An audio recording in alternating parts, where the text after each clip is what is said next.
एक पंडित जी रामायण कथा सुना रहे थे। लोग आते और आनंद विभोर होकर जाते। पंडित जी का नियम था, रोज कथा शुरू करने से पहले आइए हनुमान जी विराजिए कहकर हनुमान जी का आह्वान करते थे। फिर 1 घंटा प्रवचन करते थे। वकील साहब हर रोज कथा सुनने आते। वकील साहब के भक्ति भाव पर एक दिन तर्कशीलता हावी हो गई।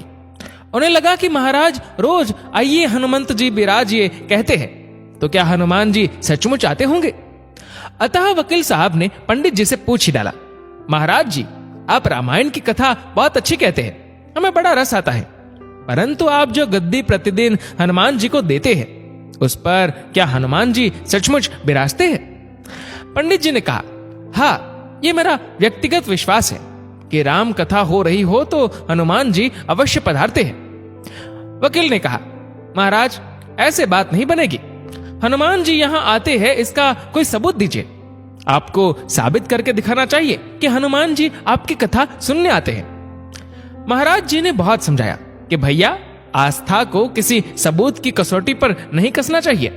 ये तो भक्त और भगवान के बीच का प्रेम रस है, व्यक्तिगत श्रद्धा का विषय है।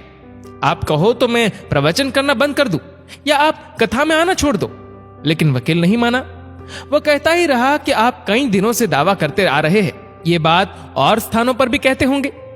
इसलिए महाराज आपको तो साबित करना होगा कि हनुमान जी कथा सुनने आते हैं।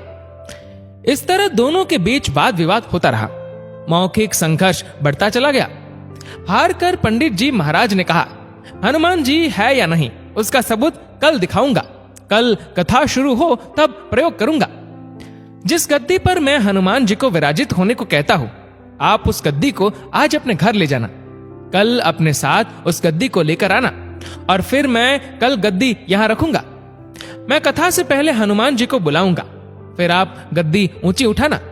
यदि आपने गद्दी ऊंची कर दी तो समझना कि हनुमान जी नहीं है। वकील इस कसौटी के लिए तैयार हो गया। पंडित जी ने कहा, हम दोनों में से जो पराजित होगा वह क्या करेगा इसका निर्णय भी कर ले। ये तो सत्य की परीक्षा है।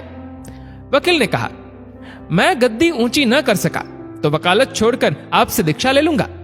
आप पराजित हो गए तो क्या करेंगे? पंडित जी ने कहा, मैं कथा वाचन छोड़कर आपके ऑफिस का चपरासी बन जाऊंगा। अगले दिन कथा पंडाल में भारी भीड़ हुई।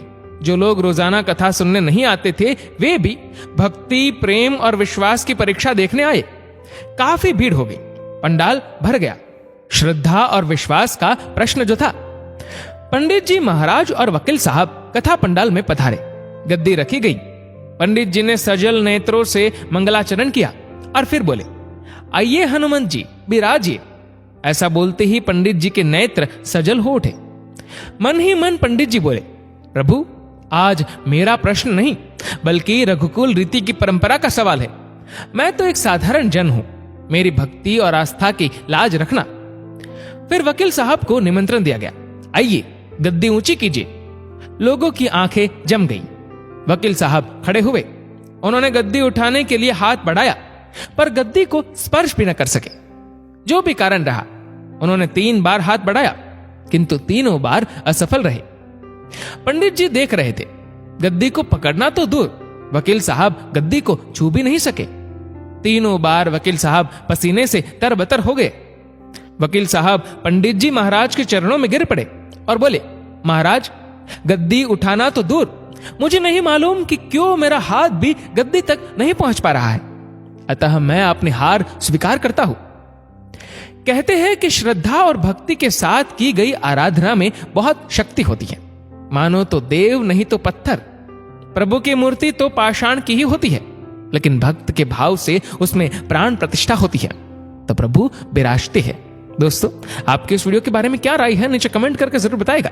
और अगर आपको वीडियो अच्छा लगा हो तो वीडियो को लाइक करेगा, शेयर करेगा ज्यादा से ज्यादा लोगों तक। और ऐसे ही और भी इंस्पिरेशनल वीडियोस के लिए सब्सक्राइब करें हमारे यूट्यूब चैनल को और फेसबुक पर फॉलो करें हमारे पेज को। धन्यवाद।